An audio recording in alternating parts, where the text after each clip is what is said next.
Hello, American Heritage community. Mr. Beckwith here, coming to you with our AHS Together broadcast. It's good to see you all. We have some very important information to share with you, and we'll try to clip the tops of the waves and put most of it in the email, but thought we would just talk to you about some of these items. First of all, we want to acknowledge to you that we understand that so many of our households are going through such a different experience right now. We are all in the same storm together, but we're not necessarily in exactly the same boat. And I want to come back to that at the end of this message and read something to you that I think will be significant to you. Second of all, we want to celebrate a little bit. So important to do in times of trial and tribulation. So thank you and congratulations to the following. First of all, to our seniors. Our seniors have received over $475,000 in scholarships to colleges to which they've applied, and over 20 university admissions at this point and climbing. Congratulations, seniors. You are outstanding. I want to thank our teachers, our heroes, really. Last week we had Teacher Appreciation Week, and this week we've been putting these signs in their yard. You may have seen some of these. Our teachers really are our heroes. And many of them have been stopping by and leaving things here at school for you, and maybe even dropping things off at your homes. We just can't say thank you enough to our teachers for all the work that they're doing. To Corwin Hatfield, a first grader, I want you to take a look at this. This is a fired clay sculpture that he did of our mascot. And here's a picture of Corwin at home working on it. He must have done this in his oven, but I love it. It's one of my favorite mascots I think that I've ever received. Thank you, Corwin. And also a thank you and congratulations to Mr. Haymond and his seniors who have been involved now for 3 years with an organization called Building Bridges. American Heritage and a few other high schools in the country have been connecting from different sides of the political spectrum to help each other understand their point of view and to build empathy and understanding. And this week, on Monday of this week, they were published in the New York Times. The New York Times up front did a story called Building Bridges, and it highlights American Heritage School students and students from other parts of the country who, as it says, acknowledge that America is more politically polarized than ever. But one teen organization is getting conservatives and liberals to talk to each other. It's a beautiful article. You'll see some pictures of our students. Thank you, Mr. Haymond, and your class for that great work. Well, we want to announce some new members of our Board of Trustees. And so first of all, we'll start with David Anderson and his wife Tricia. You can see a picture here of them. David and Tricia have been members of the school community for 4 years now. David is in the General Counsel's office at BYU. He is the lead of the litigation department there. And they have deep roots in American Heritage. David is a direct descendant of H. Verlin and Shirley Anderson, who were some of the founders of the school. We're grateful to have David and Tricia join the school and David on the board. Scott and Jen Pulsifer are next. Scott Pulsifer is being invited to the board as someone who has a rich fund of experience in innovative school leadership, school methods. He is the CEO and president of Western Governors University, and he'll be very helpful to us as we navigate some of the waters of blended learning and hybrid learning as we move forward together as a school. Jen has been very involved with our school, serving in the parent service organization, helping in classes. Thank you, Jen, as well. Next is Dr. Matt Sperry and his wife, Chrissy. You may have seen Chrissy around. She has been past parent organization president, a past gala chair, and she serves a lot at the school as well. Dr. Sperry is a pulmonologist here. He works at Utah Valley Regional Medical Center and is also on the church's Missionary Safety and Health board, and he'll be consulting us also as we move forward with respect to medical questions and things like that. We're very grateful to have Dr. Sperry on our board. And then lastly, but not leastly, is Katie Stratton and her husband Ryan. Katie is the co-CEO and co-president of the Stratton family. You can see a picture of their family here. Katie and Ryan have been at the school for approximately 15 years, 6 children. Their 2 oldest are graduating from American Heritage this year, and they have children at almost every grade area of the school, elementary, middle, and high school. And Katie just brings a tremendous amount of experience as a mother, as a parent to the school, and we're grateful for her wisdom that she'll bring. She's also been very helpful with our basketball programs, been the manager of our girls basketball program. So welcome to our new trustees. We're very grateful to have you. Okay, students, we will be holding an honor code assembly next Wednesday. This will be April 27th, and it will be pre-recorded and broadcast to you, but you'll want to watch it. It will include some messages from your student government leadership. It will include some exciting information about the upcoming school year, some pictures I think that you'll like to see, and some announcements and guidance about how we're going to do things this last month of school together. So we'll send that link to the whole school community, and you can all watch it if you would like to. Parents, we would encourage you to watch it as well. We are as focused as ever on our honor code commitments for our students, even though they're not here. Those are commitments that we make for all times and in all places and in all things. That's our Mosiah 18 standard, right, of our honor code. All right. Well, we want to talk to you about some of our end-of-year plans, as well as some additional adaptations that we're making for you to help to make this time at home a little bit easier and a little bit less stressful. So first of all, our last day of school will continue to be as currently planned, Wednesday, May 20th. And homework and instruction will all end on that day. We are also considering and have advised teachers that they end homework assignments a week earlier, which will be May 13th, Wednesday, May 13th. We're going to gather some feedback from you parents about whether you feel you would prefer that we just end all instruction on Wednesday, May 13th. But we know that for many of you, you're really finding great value in the courses that you're receiving. And even if we weren't giving homework assignments after May 13th, that many of you might opt for that or opt to have continued instruction. Survey to come, and you can answer that question. Field Day will be on May 21st, Thursday, May 21st. There will be a lot of fun competitions that happen building up to Field Day from now through the 21st, and so watch the school-wide email about that for some competitions that you can be involved with. Thank you to our PE teachers, and especially Mrs. Chrisanne Patch for her energy and enthusiasm organizing all of this. Okay, the checkout process will be on May 21st and 22nd, Thursday and Friday. And what we will do, at least this is our current thinking, and always open to your feedback, we will have our facilities team actually clear out the lockers for you.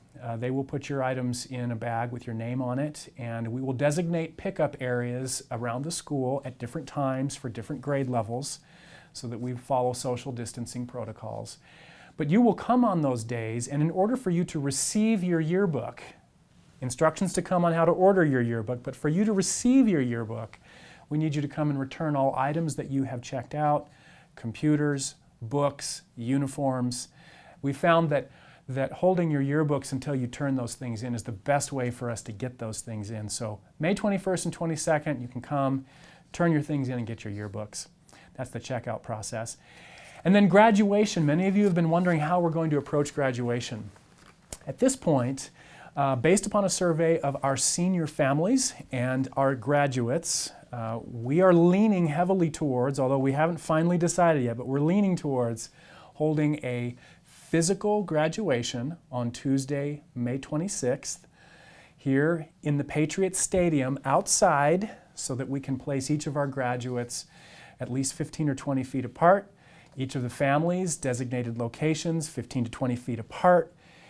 We have seen this done successfully. The Air Force Academy actually did this successfully last week. Maybe we'll show you a picture or two here of them doing this with nearly 1,000 of their graduates. We have only 50 graduates, and we can put them further apart. We can be even safer about this, but we can do it. We've spoken with our commencement speaker, Elder Carden. He's very excited. He can be here if we decide to do this. It's important that we not make a final decision on this yet because Governor Herbert, we need to hear him talk about May and what will happen with the Stay Safe, Stay Home order, which could be extended. But we'll listen to him first and make a final decision next week. We're sure we'll hear from him in the coming days here. We're also leaning towards holding for our seniors a senior awards and senior celebration event. It may not be a dinner, it may be a dinner, but an event of some kind, probably on Saturday the 23rd of May. So senior awards celebration on the 23rd, Saturday, and then graduation on Tuesday the 26th. Just pencil those dates in, we'll let you know more details. And a shout out to Rebecca Stratton, who sent us a beautiful proposal about a physical graduation like the kind that the Air Force Academy did. Way to use your persuasive writing skills, Rebecca. Okay, let's talk about yearbooks just a little bit. Actually, before we get to yearbooks, let's talk about a few coursework and GPA adaptations that we want to introduce in connection with our last month of school. So some of you are aware that the public school districts surrounding us are taking a pass and fail approach that's a little bit different than we are. We're taking the approach that most private schools are taking, including BYU. And we're going to stick with that approach, but we are going to modify it slightly because we know that some of you have students in both the public system and at American Heritage. So here are a few additional changes that we are announcing effective today. First of all, for our high school, instead of a pass-fail option, you will have a pass-no-grade option, which is like an incomplete, but there won't be any Fs on your transcript, no matter which path you choose. You can still choose to take the letter grade that you receive, and that can improve your GPA, or you can choose a pass, which will have no effect on your GPA, or if you choose the no grade, that will also have no effect on your GPA.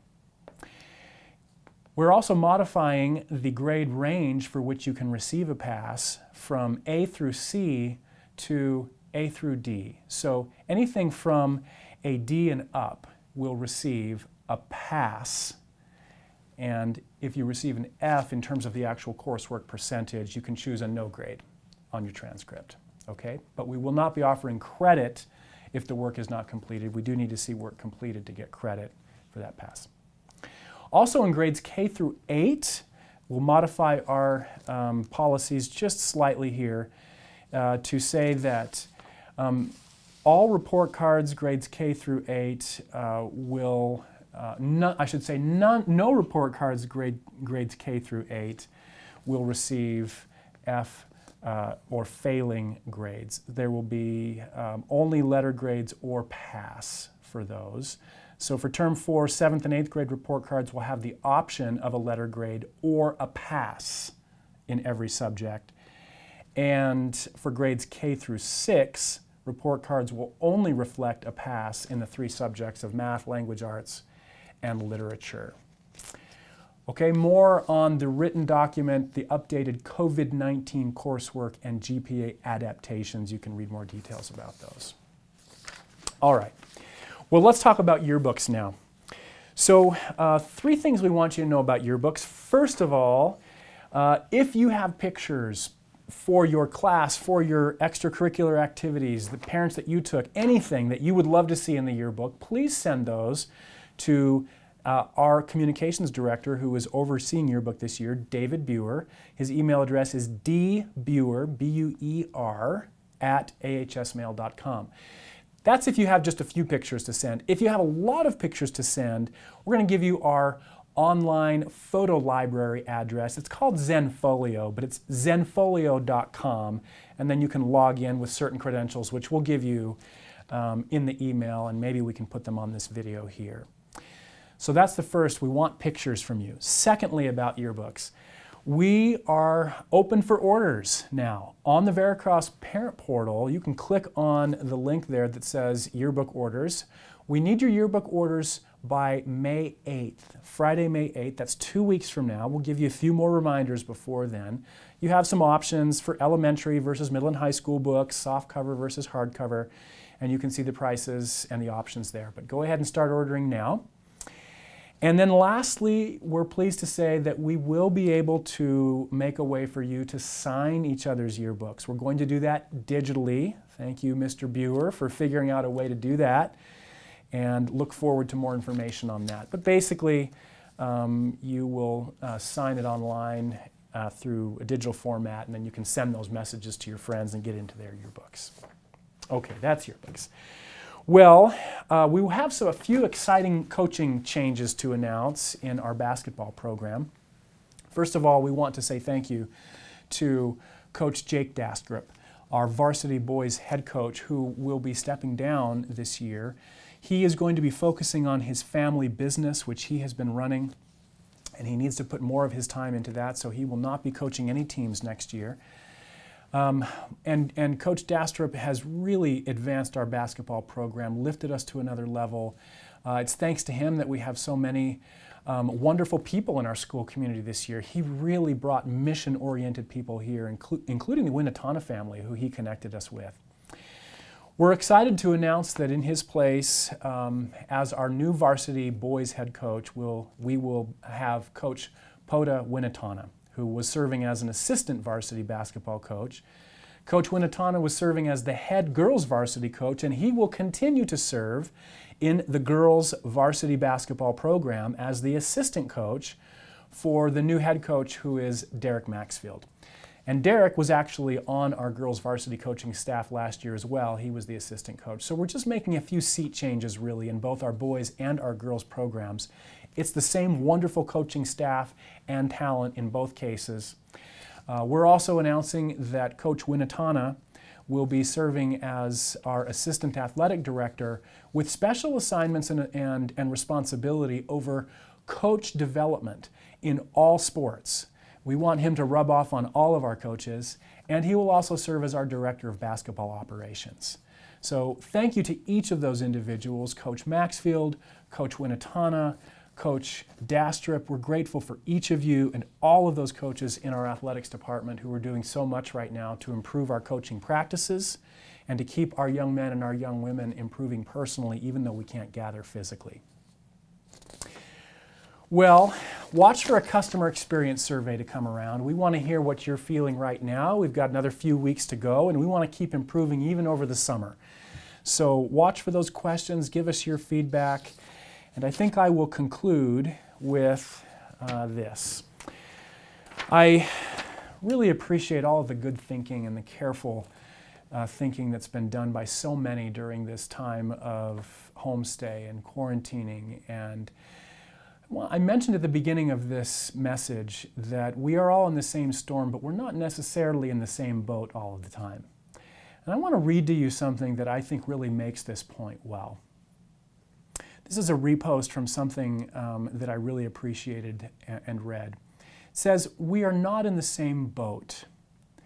I heard that we are all in the same boat, but I don't think it's like that. We are in the same storm, but not in the same boat. Your ship could be shipwrecked, and mine might not be, or vice versa. For some, quarantine is optimal, a moment of reflection, of reconnection, easy in flip-flops with a cocktail or coffee. For others, this is a desperate financial and family crisis. For some that live alone, they're facing endless loneliness, while for others it is peace, rest, and time with their mother, father, sons, and daughters. With the $600 weekly increase in unemployment, some are bringing in more money to their households than they were working before. Others are working more hours for less money due to pay cuts or loss in sales. Some families of four just received $3,400 from a stimulus program, while others with families of four saw zero. Some were concerned about getting a certain candy for Easter, while others were concerned if there would be enough bread, milk, or eggs for the weekend. Some want to go back to work because they don't qualify for unemployment and are running out of money. Others want to kill those who break the quarantine. Some are home spending 2 to 3 hours a day helping their child with online schooling, while others are spending 2 to 3 hours a day to educate their children on top of a 10 to 12 hour workday. Some have experienced the near death of the virus, of a loved one for the virus. Some have already lost someone from it, and some are not sure if their loved ones are going to make it. Others don't believe this is a big deal. Some have faith in God and expect miracles during this year. Others say the worst is yet to come. So friends, we are not necessarily in the same boat. We are going through a time when our perceptions and needs are completely different. Each of us will emerge in our own way from this storm. It is very important to see beyond what is seen at first glance, not just looking, but actually seeing. We are all on different ships during this storm, experiencing a very different journey. Author unknown. If someone knows who the author is, let me know. In some ways, we're in different boats. In others, we are very much in the same boat, working together as American Heritage School families to make sure that our American Heritage School mission is accomplished. On that boat, we are together, and we're grateful. Thank you, families. Bless you. Have a wonderful weekend, and we'll talk to you again next week.